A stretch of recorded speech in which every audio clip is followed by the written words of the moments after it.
So I spent my childhood in a really, really small town called Rayagada district. This is the place where I was born. It was called Visamkatak. So it's southern half of Orissa, Andhra Pradesh border, very Naxal infested. Just to give you some background about this place, the national average of literacy is something like 60 or 70%. Orissa's literacy average is something like 60%. The average literacy rate of Rayagada district is less than 20%. So I had a very crazy and sort of tough childhood, especially because of the extremism that the town was going through at that point of time and probably goes through now as well. I think at a lot of levels, it was a blessing in disguise for me because I was not one of the usual kids, because I couldn't make a lot of friends. I couldn't spend a lot of time like a lot of other people did, and so on and so forth. I was thankful to my family for being able to send me to a school. And this was a Catholic school, which they used to pay $3 a month as my school fees for. God bless that school. But had a great opportunity and a great childhood.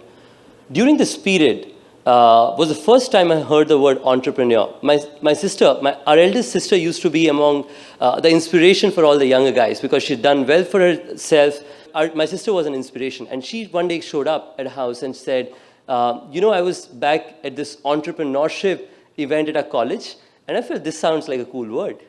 I went on Google. Google used to be really slow. I used to pay for this 150 rupee broadband. Even Google used to have this rotating thing like loading.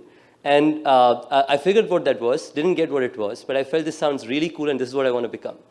So you remember childhood days when you have all the children and teacher asking you what do you aspire to become? Everyone would say engineer, doctor, and I used to say entrepreneur. Like that's what I used to feel it spelled like. And everyone used to be like, this guy's gone crazy. But that is the level of commitment and clarity I had, and it sounds very crazy for an 8-year-old. That is what I wanted to become, and I felt so deeply about it. Post my 10th grade, everyone in my school used to go to one of the senior high school or universities in the same state.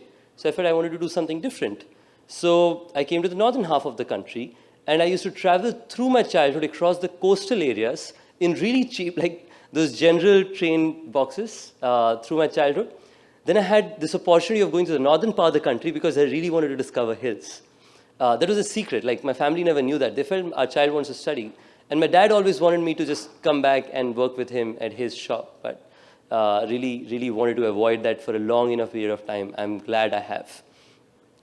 So when I went there, I used to literally take weekend buses, Volvo buses that go to Uttarakhand, Himachal, and a bunch of these places.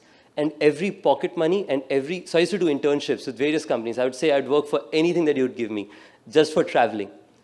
And every weekend, I would write emails to these hotel owners, these resort owners, etc., and say, guys, can you please let me stay for free? I want to solve something in this sector someday.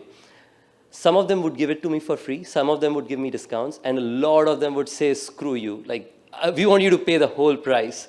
I didn't care a lot. So over this period, I got the opportunity to stay across 100 places in this country in more than 200 properties. So it sounds like a less number, but considering you just have 365 days in a year, and it is just 4 years back that I'm talking about, it was almost, at one point of time, I didn't show up at my school for 4 months, and I was just traveling. So it was really crazy.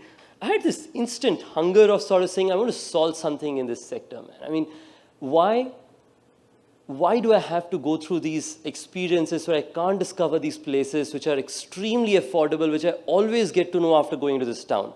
So it used to always happen, I would land into a town, wherever this bad owners would have asked me to pay the whole amount.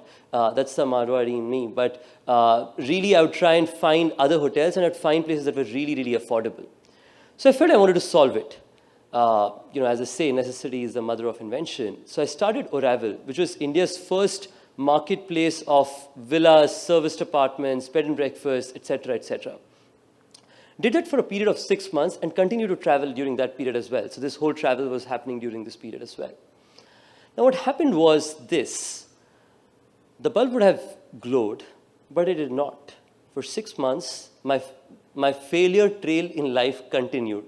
I failed in 2 companies before OYO came up. The reality was, during the 6 months, everyone who stayed with us came back with issues that were significantly different. Everyone came back saying, just to give you a jigsaw of experiences, We land the city, call the hotel owner, he won't pick the phone, reach the hotel, no signboards, reach inside the receptionist sleeping topless, get in the bedroom, mattresses torn apart, washroom don't have water, they're leaking all the time, breakfast has worms, can't pay by credit card, and so on and so forth. I felt terrible about it. And you know what? When I felt that this problem, I started talking to a lot of people I knew, and I said, I want to solve this problem. There is this real problem out there, which is of having predictable experiences in these hotels. Why don't I solve it? And almost everyone told me, hey, you know what? This is not scalable. Like this is, anyone who's been in this entrepreneurial community would hear this word and jargon very often.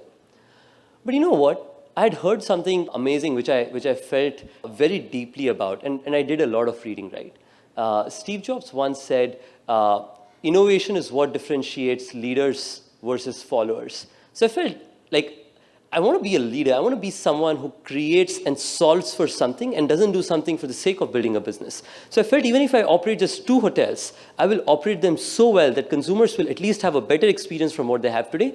Maybe it won't be foolproof. Maybe it won't be one of the 5 stars, but it'll be definitely way better than what consumers have today. And they can predict what kind of experiences they're going to get. During the same period came the turning period of my life. This was right after my senior high school. I told my parents that I was going to college. I joined a college in Delhi. I went there for 2 days, and I felt I'll go there the next day. And one day I took a leave to continue building Oravel, which was slowly becoming into more predictable experiences. And I kept postponing that one day. And that one day kept pushing to 6 months. So my family didn't know that I was actually not going to college. And I was staying back there building this company. And I applied for this random thing called the Thiel Fellowship. This was end of 2013. Crazy stuff. During this period, what's quite funny is, the application form was the most funniest part. So I applied, so the deadline is the 31st of December, and I applied in the morning of January the 1st because the reality is this is Pacific Standard Time versus Indian Standard Time, and this helped me. So I never knew I would actually make it because there was no Indian as a part of this fellowship. So just to give you a background, Peter Thiel started this thing. Peter is the founder of PayPal, one of the largest investors in Facebook, and a bunch of large tech companies. And his view of the world is people who want to create disproportionate value and solve large problems. They don't need the education of college. They need education regardless, and he could provide that education by enabling open mentorship. So I thought that was a great thing. So he basically gives $100,000 to 20 people under the age of 20. Acceptance rates are lower than MIT, Stanford, and a bunch of these Ivy Leagues. The catch is you're a drop out of college. I felt this was amazing, that you get paid not to go to college. Like, who gets that? So I applied. I was feeling excited about it just because of the whole application process, right? It asked me questions like, what is that one contrarian thing that you think about this world that everyone else thinks you're nuts about? And I felt, if you were trying to do something inspirational and amazing, you're actually going to go nuts so many more times. So, got the opportunity to become a Thiel Fellow, first Asian resident. So it was the most amazing period of my life. Built OYO Rooms. I think I'd love to share a little bit about how OYO Rooms got built. Through this period, we've disrupted a broader industry in this country, which was sluggish for the last 10 years, and today is among the most exciting industries in the last two and a half months, right? In the last 1.5 years, people used to tell me I have gone nuts a year and a half back. Today we have, for the first time in India, a company has innovated, created itself into what we have built ourselves. We have 44 clones today across 15 countries, which are getting financed every regular day to be modeled around OYO Rooms. And today there is an OYO for real estate, OYO for washing machines, OYO for whatnot at this point of time as we scale. We feel excited about having done something like this, but what it came with is average of 3 death threats a week from real estate guys. They don't like us, right? Because you basically went down and disrupted something as amazing as this. And what I wanted to share about it is, every time something like this happens, don't be scared. When you're there to put a dent in the universe, people are going to get unhappy with you, but that doesn't really matter. So today, we are across the country, we call it Har Jagah OYO, and as we build ourselves, We've built ourselves into India's largest branded hotel network, and what we aspire to become is the world's largest hotel network ever over the next couple of years from right here in India. Thank you so much.